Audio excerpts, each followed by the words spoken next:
29 मई से 2 जून 1945। सुबह चलकर हुजूर दोपहर से पहले घुमान पहुंच गए। वहां जाकर 11 बजे एक व्यक्ति के घर जाकर श्री गुरु ग्रंथ साहिब का भोग डाला। फिर शाम को 4:30 बजे श्री गुरु ग्रंथ साहिब में से सत्संग किया और उसके बाद जो सड़क सत्संग घर घुमान के दरवाजे के आगे से गांव को जाती है उसको दुरुस्त करवाते रहे। यह सड़क पानी की मार में है। बरसात में बहुत सा पानी दूसरी ओर से आकर इसको काट डालता है और इसके आगे एक बहुत बड़ी झील सी बन जाती है और गांव के लोगों का इस तरफ से बाहर खेतों में जाना बिल्कुल बंद हो जाता है। वह झील आजकल खुश्क थी। उसमें से संगत ने बड़े बड़े मिट्टी के ढेले काटकर इस सड़क पर डाल दिए और सड़क चौड़ी कर दी ताकि जब बरसात हो तो पानी से ये ढेले घुलकर मिट्टी बन जाएं और सड़क चौड़ी हो जाए। दूसरे दिन फिर यही काम किया गया। गांव से लेकर बाहर खेतों तक का यह रास्ता बिल्कुल सीधा है। उसमें बहुत से मिट्टी के ढेले डालकर उसको बहुत दूर तक चौड़ा कर दिया गया ताकि इस पर से गाड़ियां, हल और बैलों की जोड़ियां गुजर सकें। बरसात के बाद उस पर आक के पौधे लगा दिए जाएंगे ताकि सड़क पक्की हो जाए। इसलिए हुजूर को एक रात और ठहरना पड़ा। हुजूर सुबह 7 बजे से लेकर 9 बजे तक वहां मौजूद रहे। हुजूर ने फरमाया कि जनता के लाभ और हित के लिए काम करना बड़ा परोपकार है। जब तक जनता को इनसे फायदा होता रहता है तब तक बनाने वाले की रूह को पुण्य पहुंचता रहता है। इसीलिए हुजूर ने बहुत सी संगत से जिनके पास पैसा है जगह जगह पानी पीने के कुएं लगवाए हैं और लोगों के आराम के लिए सिरसा, कालूदीबड़, भोटा और पंजाब की अलग अलग जगहों पर सत्संग घर बनवा दिए हैं ताकि लोग सत्संग सुने, आराम करें और वहां आकर मालिक का भजन सिमरन करें। घुमान से 1 जून को दिन के 1 बजे के लगभग डेरा वापस आ गए। शाम को सत्संग हुआ। आज 2 जून को श्री गुरु ग्रंथ साहिब में से यह शब्द लिया गया, ना पैणा परजाइयां ना से ससुड़ियां, सच्चा साख न टुटई गुर मेले सैया। यह शब्द बड़ा उच्च कोटि का है और दुनिया के सब रिश्ते झूठे बताकर गुरु साहिब फरमाते हैं, पत्तण कूके पातणी वंजो त्रुक विलाड़, पार पवंदड़े डिठ में सतगुर बोहित चाड़। इससे पहले यह फरमाया कि जैसे दरिया में नाव जा रही है और मुसाफिरों से खचाखच भरी है, लेकिन जब किनारा आ जाता है तो सब एक दूसरे को छोड़कर अपने अपने रास्ते चले जाते हैं। इसी तरह दुनिया में यार दोस्त, रिश्तेदार, माँ बाप सब थोड़े समय के साथी हैं, फिर एक दूसरे को छोड़कर अपनी अपनी राह लेते हैं। यह सारी वाणी बड़ी वैराग्य और मस्ती की अवस्था में रची गई मालूम होती है। असल में वही वाणी सबसे अच्छी होती है जिसे कवि अपने आप से ऊपर उठकर बोलता है। इसके बाद दूसरा शब्द भी ऐसा ही लिया गया, दुनिया लब पैया खात अंदर, अगली गल न जानिया। इसमें कर्मों के अच्छे और बुरे फल का वर्णन है। दुनिया के लोग अंधाधुन तरीके से जिंदगी बसर करके मरते चले जाते हैं। उन्हें यह मालूम नहीं कि धर्मराय एक एक सांस का हिसाब लेकर नरकों में डालेगा। जैसा कि मौलाना रूम साहिब ने कहा है, अहले आलम जुम लगी जंदानी अंध, दर इंतजार मरगेदारे फानी अंध। अर्थात संसार के सब प्राणी कैदी हैं और मौत का इंतजार कर रहे हैं। 3 जून 1945। शाम के सत्संग में हुजूर ने फरमाया कि अलग अलग मजहबों को मानने वाले लोग आम तौर पर स्वर्ग, बैकुंठ आदि की कामना करते हैं और वह भी मरने के बाद। मुसलमान लोग प्रलय यानी कयामत के बाद स्वर्ग की आशा रखते हैं। मगर फकीर स्वर्ग और नरक नहीं मांगते, वे तो परमात्मा का दर्शन मांगते हैं, जैसा ख्वाजा हाफिज ने फरमाया है। चूंकि अंदर हर दो आलम यार मी बायद मरा, बा बहिश्तो दोज़खो बा हूरो बा गिल्मा चिहकार। अर्थात मुझे तो लोक परलोक दोनों में अपने यार यानी सद्गुरु के दर्शन चाहिए। मुझे स्वर्ग, नरक और परियों आदि से क्या मतलब। इसी तरह एक फकीर को लोग तख्त पर बिठाकर बाजारों में घुमा रहे थे, क्योंकि उनको यह यकीन था कि जो भी इस फकीर के दर्शन करेगा वह स्वर्ग जाएगा। एक महात्मा बाजार में बैठे थे। जब उन्होंने उस फकीर का तख्त आते देखा तो फौरन मुंह को कपड़े से ढांप लिया। उस फकीर को बहुत आश्चर्य हुआ और उसने महात्मा से पूछा कि आपने मुंह क्यों ढांप लिया है। तब महात्मा बोले कि ऐसा ना हो कि मुझे स्वर्ग में जाना पड़े। यह दुनिया काजल की कोठरी है, जिसके लिए कहा गया है, काजल की कोठरी में कैसहू सयानो जाए, एक लीग काजल की लागी है पै लागी है। 4 जून 1945। आज सोमवार की शाम को सत्संग में बाबू गुलाब सिंह साहिब ने स्वामी जी के सार बचन राधा स्वामी छंदबंद में से यह शब्द लेकर व्याख्या की। मन मारो तन को जारो, इंद्री रस भोग बिसारो।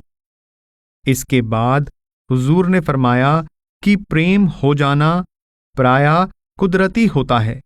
जब सस्सी के लिए एक महल बनाया गया तो उसमें कारीगर ने पुन्नू की तस्वीर दीवार पर बना दी।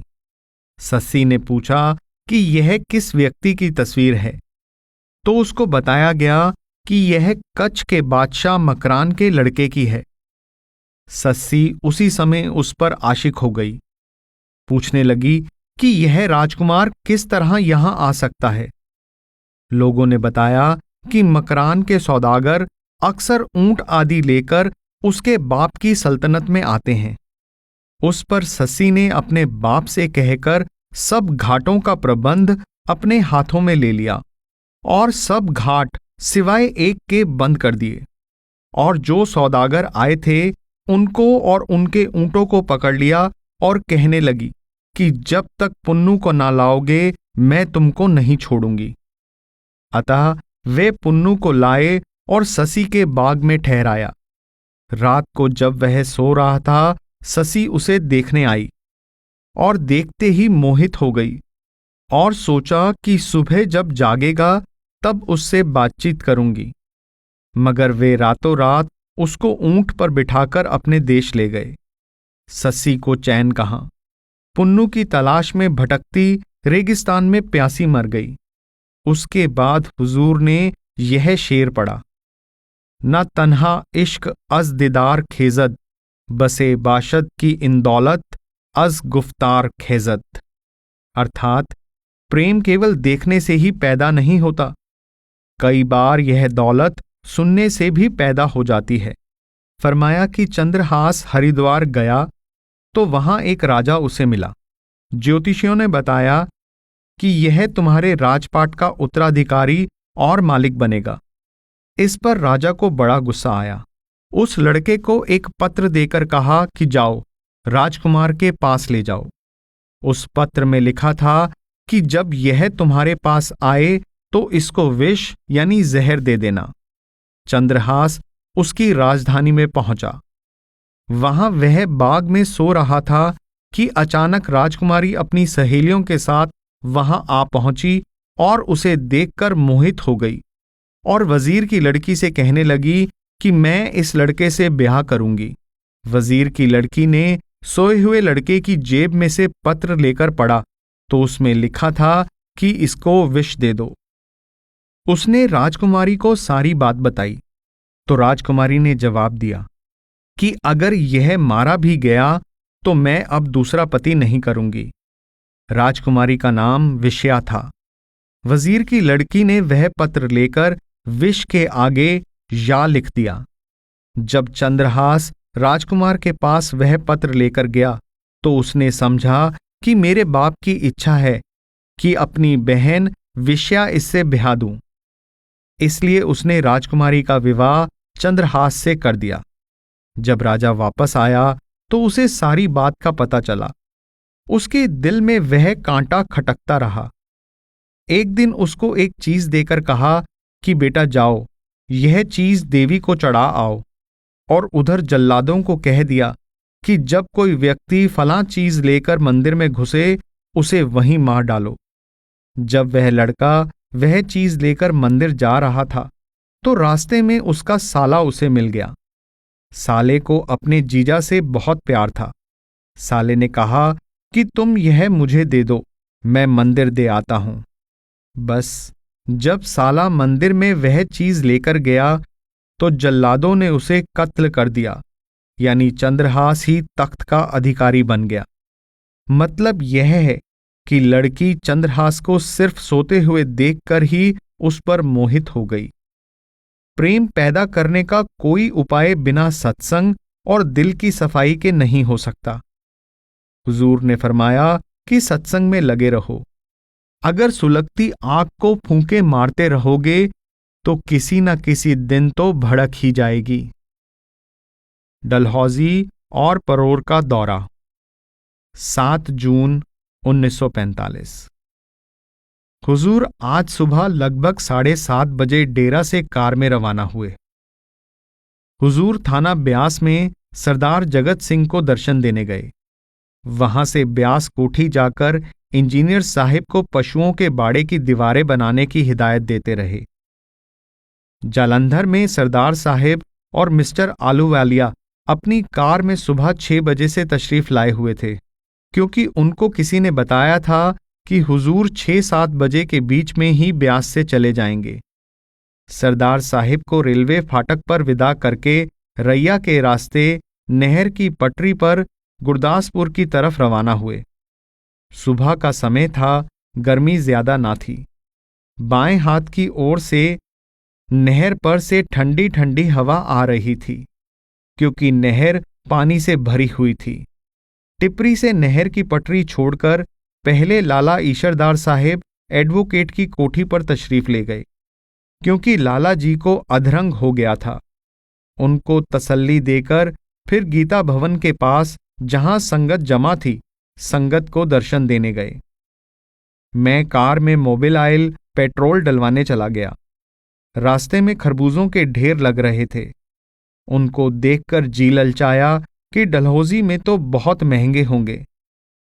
इसलिए 2.5 आना यानी आज के 16 पैसे प्रति वट्टी यानी 2 सेर के हिसाब से बहुत सारे खरबूजे खरीदकर कार में रख लिए। खरबूजे बहुत मीठे निकले। गुरदासपुर में खरबूजों की बहुत पैदावार होती है और हैं भी बहुत मीठे। हजरत गालिब से किसी ने पूछा था कि आपको कैसे आम पसंद हैं। उन्होंने फरमाया कि मीठे हों और बहुत हों। सो वहां से हुजूर को कार में बिठाकर सड़क के रास्ते दीनानगर के पास से गुजरते हुए पठानकोट पहुंच गए, जहां सत्संगी जमा थे। हुजूर तो संगत को दर्शन देते रहे, मगर मुझे फिक्र जरूर हो रही थी। जैसे शेख सईदी ने कहा है, शब चू अकदे नमाज में बंदम, चह खुरम बामदादो फबर जंदम। अर्थात रात को जब भक्ति के लिए बैठता हूं तो यही चिंता होती है कि कल को मैं और मेरे बच्चे क्या खाएंगे। सो मैं एक सब्जी बेचने वाले से तुरई, टिंडे, टमाटर खरीदने लगा और एक छोटी सी टोकरी में यह सब माल भरवाकर कार में रख लिया। सब्जी बेचने वाला खुद तो दुकान पर ना था, मगर उसका 12 साल का लड़का मौजूद था। वह दुकानदारी में तजुर्बेकार और मीठी जबान वाला था। जैसे शेख सईदी ने कहा है, शक्कर खंदाए अंगबी में फरोख्त, के दिलां जे शिरीनी अश में बसोख्त। अर्थात एक मीठी मुस्कान वाला शहद बेच रहा था, जिसकी मिठास पर कई लोगों के मन मोहित हुए जाते थे। पठानकोट की संगत कार को बड़े बाजार में ले गई। शायद किसी बूढ़े व्यक्ति को दर्शन देना मंजूर था। वहां से चलकर चक्की पर आए, जहां पर पुलिस की चौकी है और जिसको बैरियर कहते हैं। कार एक वृक्ष की छाया के नीचे खड़ी करके खाना खाने की तैयारियां होने लगी। भाई शादी ने 3 सूखे हुए वृक्षों की तरफ इशारा किया जो सड़क के किनारे खड़े थे, और कहा कि जब हुजूर की कार उनके नीचे आकर ठहरा करती थी तो ये हरे भरे थे। अब उनकी जून यानी योनी कट गई।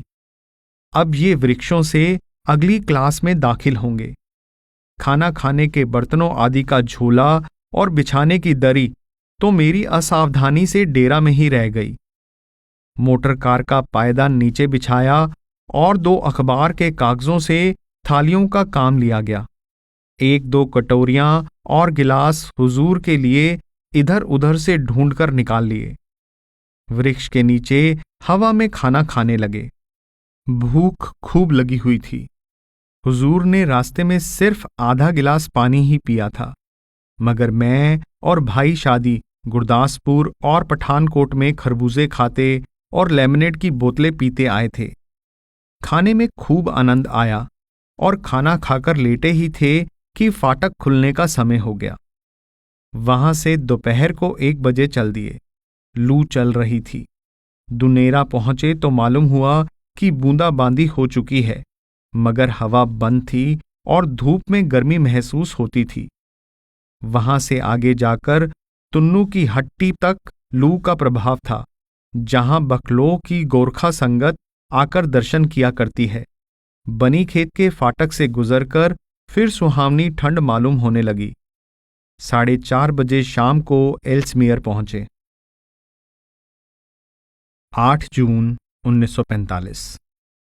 आज शाम को हुजूर ने बरामदे में, जहां लोग जमा थे, बातचीत की और मिस्टर डे के सवाल पर फरमाया कि राय साहेब लाला हरनारायण जी ब्रह्म से ऊपर हैं।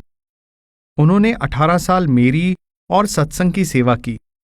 ऐसे आदमी को सद्गुरु कैसे छोड़ सकते हैं? फिर फरमाया, भजन में उन्नति आयु पर या ज्यादा भजन करने पर निर्भर नहीं करती। अगर दुनिया का प्यार और मोह दिल से दूर हो जाए तो उन्नति होगी, वरना तराजू का जो पलड़ा भारी होगा वही झुकेगा। जहां आसा तहां बासा।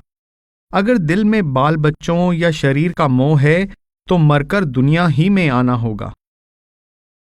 10 जून 1945। आज शाम को 8 बजे कुछ गोरखा फौजी लोग आ गए।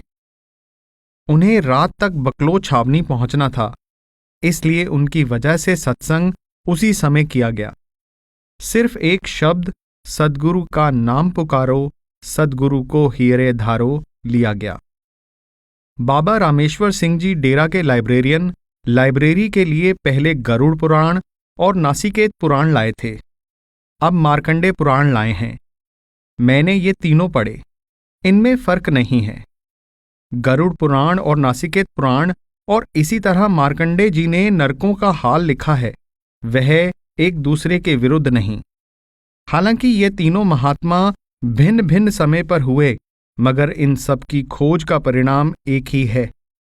खोज से आशय भौतिक अथवा वर्तमान वैज्ञानिकों की खोज से नहीं है, बल्कि ये लोग अपनी आत्मा को अभ्यास करके अंतर में ले गए और जो कुछ सूक्ष्म मंडलों में देखा उसे लिख दिया।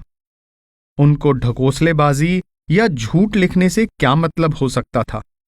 जिस जमाने में वे हुए हैं उस जमाने में उपन्यास लिखने का शौक पैदा ही नहीं हुआ था, और उनके लिखने के ढंग से यह बात साफ जाहिर है कि जो वे कह रहे हैं सच्चे दिल से कह रहे हैं। जैसे अंग्रेज लेखक कार्लाइल ने कुरान शरीफ के बारे में लिखा है कि सच्चाई ही उसका श्रेष्ठतम गुण है। गोया लेखक जो कुछ बयान कर रहा है उसकी सच्चाई पर उसे रत्ती भर भी शक नहीं है। ऐसे ही अरबी में महियुद्दीन इब्ने अरबी ने अपने फतूहाते मक्की में आंतरिक मंडलों का वर्णन लिखा है। मनुष्य की बुद्धि से उनकी सच्चाई साबित नहीं हो सकती। फकीर और महात्मा ही उनकी सच्चाई को साबित करते हैं, जिन्होंने खुद उन मंडलों की सैर की है। ऐसे ही मौलाना रूम साहिब ने भी नरक और धर्मराय के सामने कर्मों के हिसाब के बारे में लिखा है। और फिर लिखते हैं कि जब नरकों को ले जाते हैं तो में वरंदश ब में स्पोरंदश ब नैश, अर्थात उसे सुइयां चुभोते हुए ले जाते हैं। मौलाना साहिब ने भविष्य काल का प्रयोग नहीं किया, बल्कि वर्तमान काल का प्रयोग किया है, मानो मौलाना साहिब अपनी आंखों से सारा हाल देख रहे हैं। इसी तरह मार्कंडे जी ने भी रौरव और महारौरव नर्क का हाल इस ढंग से वर्णन किया है जैसे कोई आंखों देखा हाल वर्णन कर रहा हो। बेशक हजरत गालिब का यह शेर पढ़े लिखे लोगों के विश्वास और विचारों की ठीक ठीक अभिव्यक्ति करता है। हमको मालूम है जन्नत की हकीकत, लेकिन दिल के बहलाने को गालिब यह ख्याल अच्छा है। मगर यह याद रखना चाहिए कि ना तो हजरत गालिब और ना ही आजकल के पढ़े लिखे लोग आध्यात्मिक साधना के अभ्यासी हैं। मनुष्य की बुद्धि भौतिक संसार तक ही सीमित है, इससे परे नहीं जा सकती। इस पुराण में बाप बेटे का संवाद दर्ज है। बेटा कहता है कि मेरे चित्त पर हजारों जन्मों का हाल अंकित है। मेरा अनेक पत्नियों, बेटों, दोस्तों, दुश्मनों और माता पिता से संबंध हुआ। कई प्रकार के दुख सुख उठाए, हजारों बीमारियां झेली और ब्राह्मण, क्षत्रिय, वैश्य, शूद्र, पशु, कीड़ा, मृग, पक्षी आदि योनियों में भटकता रहा। कई बार राजा बना, कई बार नौकर, कभी अमीर हुआ, कभी गरीब। कभी मुझे दूसरों ने भीख दी, कभी मैंने खुद दूसरों को दान दिया। अब मैं तुम्हारे यानी ब्राह्मण के घर में पैदा हुआ हूं। मुझे वेद से क्या मतलब, जब मैंने गुरु से ज्ञान हासिल कर लिया है। इसके बाद जैसे संत महात्माओं ने गर्भ में जीव की अवस्था का वर्णन किया है, उसी तरह पुराण भी वर्णन करता है। श्री गुरु ग्रंथ साहिब में आया है, मुख तले पैर ऊपरे, वसंदों कुहथड़े थाएं, नानक सो तणी क्यों विसार्यो, उधरे जिस दे नाए। इसी तरह इस बातचीत में लिखा है कि जीव नीचे मुंह किए हुए माता के पेट में पलता है और पेट में उसको पिछले जन्मों में किए हुए अच्छे और बुरे कर्मों का फल भोगना पड़ता है, और गर्भ में इधर उधर घूमते रहने से उसको पिछले जन्मों की याद बनी रहती है, और वह निश्चय करता है कि गर्भ से निकलने पर फिर ऐसे कर्म नहीं करेगा जिससे फिर गर्भ में आना पड़े। जब पेट से बाहर आता है तो माया उसे सब कुछ भुला देती है और वह भोला भाला बच्चा बन जाता है। हे पिताजी, कभी अशुभ और कभी शुभ कर्म करने से प्रारब्ध के वश जीता और मरता है, और कर्मों का फल भोगता हुआ कभी स्वर्ग और कभी नरक को जाता है। यानी स्वर्ग और नरक में रूह हमेशा नहीं रहती। आगे जाकर बेटा फिर से कहता है कि जो लोग स्वर्ग में होते हैं उनको भी चिंता लगी रहती है कि हम कभी इस नरक की अग्नि में ना गिरें, अर्थात स्वर्ग में भी चैन नहीं। आजकल हुजूर महाराज जी प्रतिदिन सत्संग नहीं करते, ना ही शाम को बाहर बरामदे में विराजमान होते हैं। सुबह 10 बजे के करीब बाहर बरामदे में बैठकर उपस्थित लोगों को दर्शन देते हैं। इतवार की शाम को सत्संग होता है। 11 जून 1945। आज शाम को हुजूर ने फरमाया कि श्री गुरु ग्रंथ साहिब की वाणी का अर्थ मन और बुद्धि से नहीं किया जा सकता। उदाहरणार्थ श्री गुरु ग्रंथ साहिब में आया है, काले कवल निरंजन जाने। इस पद का मतलब सगुण ब्रह्म यानी ज्योति स्वरूप भगवान के देश तक पहुंचे बिना पता नहीं लग सकता। निरंजन का अर्थ है बगैर अंजन के। अंजन क्या है? जो तिल ज्योति में है उसको अंजन कहा है। वहां काला कमल है। इस प्रकार एक सत्संगी ने पूछा कि लोग कहते हैं कि स्त्रियां 10वें द्वार से आगे नहीं जा सकती। हुजूर ने फरमाया कि निचले दर्जों में पुरुषों की अपेक्षा स्त्रियां जल्दी तरक्की कर जाती हैं। 10वें द्वार पर जाकर उनकी तरक्की रुक जाती है। यहां से ऊपर सद्गुरु की मदद से तरक्की होती है और पार ब्रह्म में जाकर स्त्री और पुरुष का फर्क नहीं रहता। एक हलवाई जो दूध में पानी मिलाया करता था, रुपयों से बांसली भरकर कमर में बांधकर हरिद्वार गंगा स्नान को गया। हर की पौड़ी पर उसे कमर से अलग करके सीढ़ी पर रख दिया और आप जल में नहाने लगा। इतने में एक बंदर आया और बांसली उठाकर रुपए निकालकर फेंकने लगा।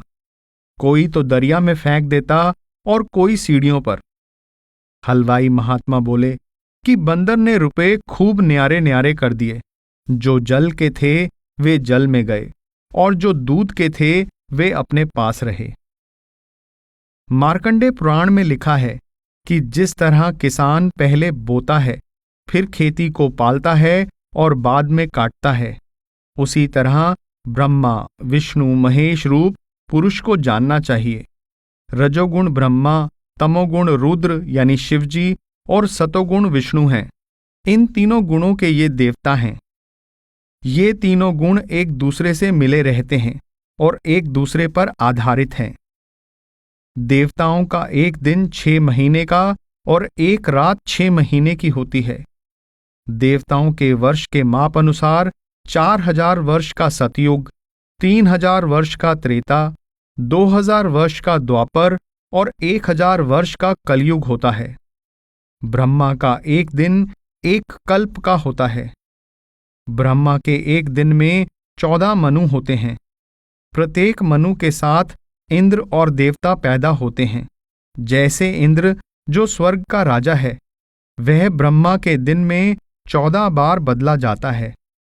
इसलिए भगवान कृष्ण जी उद्धव से कहते हैं कि हे उद्धव, यह जो कीड़ा जा रहा है, यह कई बार इंद्र बन चुका है। एक मनु के जीवन काल को मनवंतर कहते हैं। 71 चौकड़ी युगों का एक मनवंतर होता है। ब्रह्मा का एक दिन 14 मनवंतरों का होता है और उस दिन के अंत पर प्रलय होती है और उसमें भूलोक, भुवरलोक और स्वरलोक तीनों का नाश हो जाता है। ध्यान दें, 7 लोक इस प्रकार हैं: भूलोक, भुवरलोक, स्वरलोक, मेहरलोक, जनलोक, तपोलोक, सत्यलोक। इसलिए स्वर्ग में भी स्थायी ठहराव नहीं है और मेहरलोक का भी नाश हो जाता है। मेहरलोक की आत्माएं जनलोक को चली जाती हैं। गायत्री मंत्र के अनुसार रात को ब्रह्मा सो जाते हैं और जब रात खत्म हो जाती है तब ब्रह्मा फिर इन लोकों को बनाता है। इसी तरह से 365 दिन रात का एक साल होता है और इस हिसाब से ब्रह्मा की उम्र 100 साल की होती है। फिर महाप्रलय आ जाती है। इससे यह स्पष्ट हो जाता है कि समय कितना असीम है, जिसके सामने इंसान की आयु के वर्ष आंख झपकने से भी कम मालूम होते हैं। कोई नहीं कह सकता कि जब परमात्मा ने पहल यह रचना की, उसके बाद आज तक कितने प्रलय और महाप्रलय आ चुके हैं। इसलिए मौलाना रूम साहिब फरमाते हैं, यक दो रोजा चेह की दुनिया साते अस्त, अर्थात 1-2 दिन तो क्या, यह संसार तो क्षणभंगुर है। यह तो वक्त की अनंतता और असीमता जाहिर हुई। अब आकाश यानी स्पेस की असीमता देखिए। मौलाना रूम साहिब ने कहा है, अंदर आ बहिरो बियाबानो जिबाल, मुनक्ता मी गर्दर्द ओ हामो ख्याल, ई बियाबां दर बियाबाहाए ऊ, हमचू अंदर बहरेपुर यक तारेमू।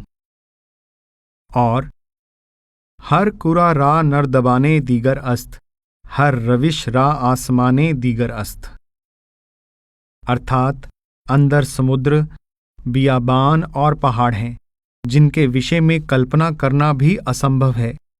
उस यानी आंतरिक संसार के मुकाबले में यह संसार ऐसा ही है जैसे समुद्र में तिनका।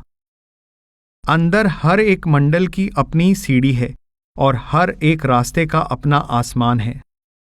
इस प्रकार सृष्टि में हमारे संसार की कोई गिनती ही नहीं है। इब्ने अरबी ने अपनी किताब फतूहाते मक्की में कई लोगों का जिक्र किया है जिनमें सुगंधियां फैली हुई हैं। इसी प्रकार मार्कंडे जी ने भी कई लोगों का जिक्र किया है जिनको अपनी परिभाषा में उन्होंने वर्ष कहा है। एक लोक का नाम भद्राश्व वर्ष कहा है जिसमें बहुत से लोक, पहाड़ और दरिया हैं। वहां के रहने वालों का रंग सुनहरी है और विचार शुभ हैं। उनकी आयु 110 वर्ष की होती है। उन लोगों में बड़ा छोटा कोई नहीं, सबको एक बराबर समझते हैं। पश्चिम में केतुमाल नामक एक और लोक है जिसके निवासियों के शरीर और सिर बड़े बड़े होते हैं। वहां कई तरह के लोक हैं। उत्तर में एक और लोक है जिसके वृक्षों के फल और फूल मीठे मीठे लगते हैं और वृक्षों पर कपड़े और शरीर के श्रृंगार की वस्तुएं भी लगती हैं। वहां की जमीन हीरा पन्ना आदि की बनी है और हवा सुगंधित है। जो लोग देवलोक से गिरते हैं वे वहां जन्म लेते हैं। वहां नर मादा का जोड़ा पैदा होता है जिनमें आपस में बहुत प्रेम होता है और उनकी आयु 14,500 वर्ष की होती है। वहां पर अनेक प्रकार के वृक्ष और पहाड़ हैं। सैकड़ों हजारों जंगल हैं। उसके चारों ओर समुद्र है। एक और मंडल है जिसका किम पुरुष कहकर वर्णन किया गया है। वहां लोगों की आयु 10,000 वर्ष की होती है और वहां दुख और शोक का नाम नहीं। और वहां एक बड़ा वन है जिसके वृक्षों के फल खाकर स्त्री और पुरुष वहां हमेशा जवान रहते हैं और स्त्रियों के शरीर से नीलोफर की सुगंधी आती है। एक और मंडल है जिसको हरिवर्ष कहा है। यहाँ के लोगों के शरीर चांदी के रंग के होते हैं। देवलोक से गिरकर लोग वहां आते हैं और गन्ने का रस पीते हैं। वहां ना बुढ़ापा है ना बीमारी है। एक और लोक है जहां के निवासियों की चमक कमल जैसी होती है। वहां मनुष्य की आयु 13,000 वर्ष की होती है। एक ग्रह रम्यक नाम का है जिसमें एक बड़ा भारी बरगद का वृक्ष है जिसके फल के रस को पीकर वहां के लोग गुजारा करते हैं। उनकी आयु 10,000 साल की होती है। वे लोग साफ सुथरे होते हैं। 15 जून 1945। आज शाम को 6 बजे से 7:30 बजे तक सत्संग हुआ। कल अनुराग सागर की कथा थी। 16 जून 1945। आज स्वामी जी की वाणी में से आषाढ़ का महीना पड़ा गया। हुजूर ने फरमाया कि उनका एक सहपाठी पुलिस में इंस्पेक्टर था। उसकी पत्नी तो सत्संगिन थी जिसने उसको कई बार हुजूर के सत्संग में लाने की कोशिश की मगर कोशिश बेकार गई। आखिरकार मौत का समय आ पहुंचा तो यमदूतों ने उसको मारना पीटना शुरू कर दिया। वह चिल्ला चिल्ला कर कहता था, मुझे ना मारो, मैं मर जाऊंगा, मैं बड़ा कमजोर हूं। कभी अपनी पत्नी को कहता कि देख ये मुझे मार रहे हैं, इनसे मुझे छुड़ाओ। पत्नी बोली कि अब मैं क्या करूं? मैं कोशिश करती थी कि सत्संग में चलो पर तुम परवाह ना करते थे। 18 जून 1945। आज शाम के सत्संग में हुजूर ने फरमाया कि अरसा हुआ लुधियाना के जिले में एक गुरुद्वारे का महंत था जिसने किसी जूते गांठने वाले से उस धर्मशाला में कुछ मजदूरी करवाई मगर मजदूरी ना दी। आखिर जूते गांठने वाला बेचारा मर गया और फिर महंत साहिब भी चल बसे। एक दिन चेले की रूह स्वप्न या अभ्यास में रूहानी मंडलों में गई तो क्या देखा कि महंत साहिब उस जूते गांठने वाले को पंखा कर रहे हैं। पूछा कि यह क्या बात है तो उन्होंने फरमाया कि मुझे इसका कर्जा देना है इसलिए पंखा कर रहा हूं। उस चेले ने बहुत कोशिश की कि जूते गांठने वाले के रिश्तेदारों को वह रकम देकर महंत जी का पीछा छुड़ाए मगर उसके रिश्तेदार ना माने। नौबत अदालत तक पहुंची। कचहरी में बड़ा हुल्लड़ मचा। सभी महात्माओं ने नरकों के अलग अलग दर्जों का जिक्र किया है। मार्कंडे जी ने भी बाप बेटे के संवाद में कुछ नरकों का वर्णन किया है। एक रौरव नरक है जिसमें प्रत्येक प्राणी को जांघ तक गरम गरम कोयलों के गड्ढों में फेंक दिया जाता है, यहां तक कि उसके पांव का मांस पिघलकर टपकने लगता है। दूसरा रौरव नरक जिसमें हाथ पांव बांधकर तांबे की सतह पर प्राणी को फेंक दिया जाता है, उसकी सतह के नीचे खूब आग जलती रहती है और जानवर, गिद्ध, बाज आदि उसके मांस को चोंच मार मार कर ले जाते हैं। एक और लोक में सख्त अंधेरा होता है और सख्त सर्दी पड़ती है। लोग अंधेरे में सर्दी से पनाह ढूंढते इधर उधर फिरते हैं, मगर कोई पनाह नहीं मिलती। उनके दांत सर्दी के मारे कांपते कांपते टूट जाते हैं। वे एक दूसरे से चिपक कर राहत पाने की कोशिश करते हैं, मगर सख्त ठंडी हवा और बर्फ के टुकड़े जो उस हवा में उड़ते हैं उनको चैन नहीं लेने देते। एक और लोक में गर्म तेल के कढ़ाओं में फेंक कर तलते हैं और यमदूत त्रिशूल से जलेबी की तरह उठाकर उलट पलट कर हर तरफ से उसे तलते हैं। वहां कोई सांसारिक रिश्तेदार मदद नहीं कर सकता, ना धन दौलत और ना ही जायदाद काम आती है। भजन सिमरन, गुरु, दान पुण्य, खैरात, नेक कर्म ही काम आते हैं।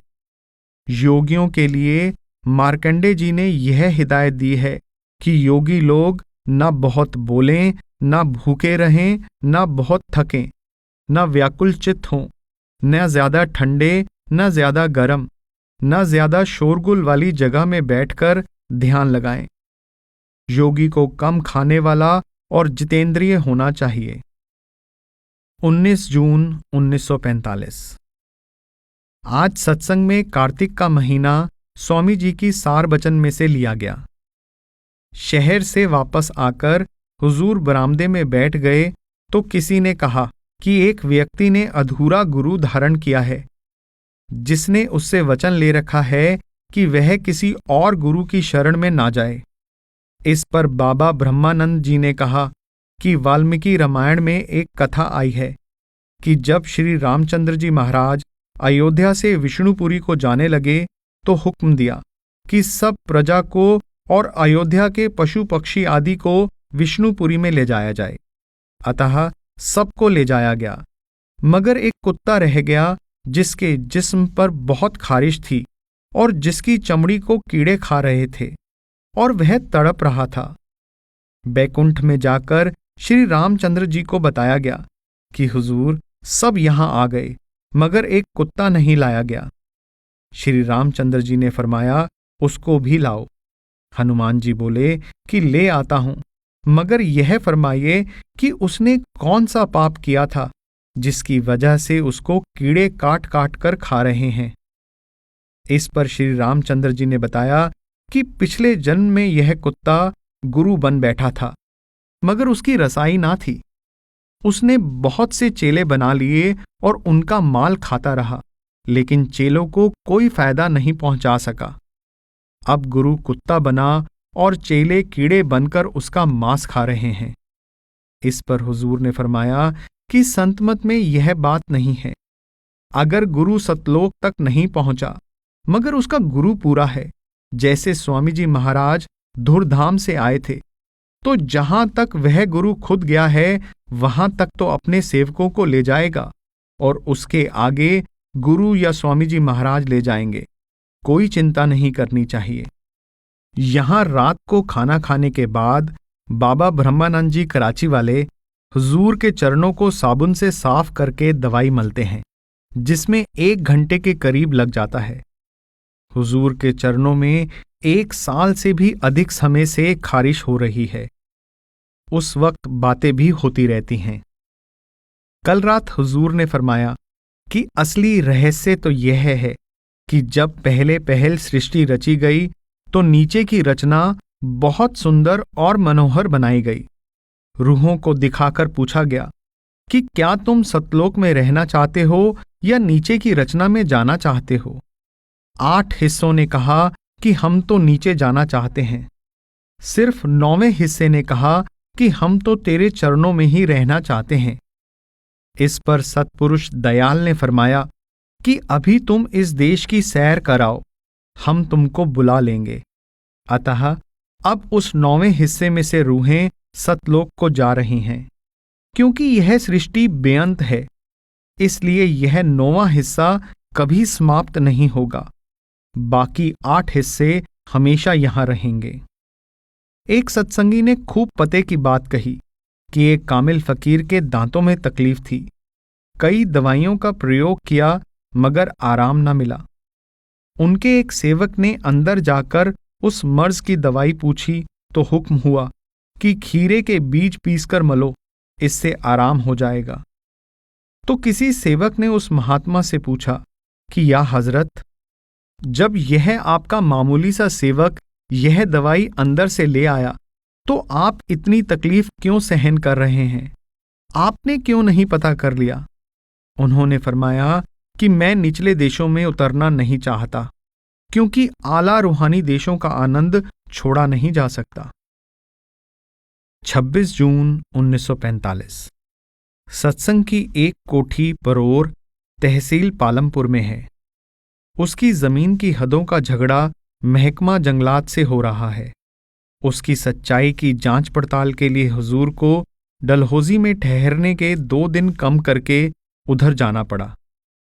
26 जून की सुबह को 9:15 बजे की सर्विस से चलकर 12:15 बजे पुल चक्की पर आ गए।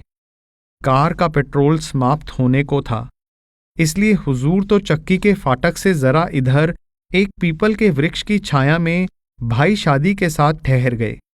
मैं पठानकोट शहर में पेट्रोल डलवाने गया। वहां से 1 घंटे के बाद वापस आकर हुजूर को बिठाकर नूरपुर की तरफ रवाना हो गए। गर्मी खूब थी, लू चल रही थी, मगर जो सड़क धर्मशाला को जाती है बहुत अच्छी बनी हुई है और उसकी चढ़ाई भी इतनी कठिन नहीं है। रास्ते में जगह जगह दुकानें खुली हैं जहां शरबत, मिठाई आदि मिल सकती है। पकौड़े तो इस पहाड़ी रास्ते की दुकानों में आम चीज हैं और इस सड़क पर लॉरियों और मिलिट्री ट्रकों की बड़ी आवाजाही देखने में आती है। नूरपुर जाकर सबको प्यास लगाई। वहां सड़क पर दोनों तरफ हलवाइयों की दुकानें थी। वहां से शरबत संदल और शरबत गुलाब बर्फ डालकर पिया तो गर्मी से कुछ शांति मिली। शहर नूरपुर की आबादी सड़क के दाईं तरफ कई पहाड़ियों पर दिखाई दी। यहां सड़क की चढ़ाई भी तीखी है। नूरपुर से आगे 6 मील पर कोटला का कस्बा है। वहां से लू में कुछ कमी महसूस होने लगी। वहां भी बहुत सी दुकानें सड़क पर हैं। वहां से आगे 12 मील पर शाहपुर का कस्बा है, जहां थाना भी है। यह जगह समुद्र तल से 2900 फुट के करीब ऊंची है और यहां आकर लू से झुलसा हुआ मुसाफिर आराम महसूस करने लगता है।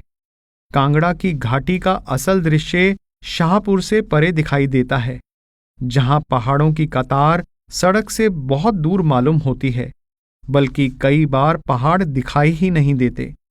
हरे हरे धान के बड़े बड़े खेत पानी की बहती हुई धार जैसे नजर आते हैं। जिधर देखो हरियाली ही हरियाली है। शाहपुर से आगे नगरोटा का एक बड़ा कस्बा आता है, जिसका बाजार कोई आधा मील लंबा होगा और इसमें कपड़े और अनाज की बड़ी बड़ी दुकानें हैं और खूबसूरत सफेद सफेद मकान हैं। यहां आकर कांगड़ा वैली रेलवे लाइन खत्म हो जाती है। शाहपुर से परे और नगरोटा से पहले तलोकर की आबादी सड़क के बाएं हाथ पहाड़ी पर है, जहां बहुत से सत्संगी जमा थे और यहां पानी की एक धार पहाड़ में से गिर रही है। वह पानी बहुत ठंडा और मीठा लगा, खासकर हमें, क्योंकि हम नीचे की गर्मी से जले हुए आए थे। सबने पानी पिया, संगत के दर्शन किए। तलोकर से आगे गग्गल है, जहां एक सड़क शहर कांगड़ा को जाती है, दूसरी धर्मशाला को। कांगड़ा शहर वहां से 2 मील दूर होगा। यहां पेट्रोल पंप भी है।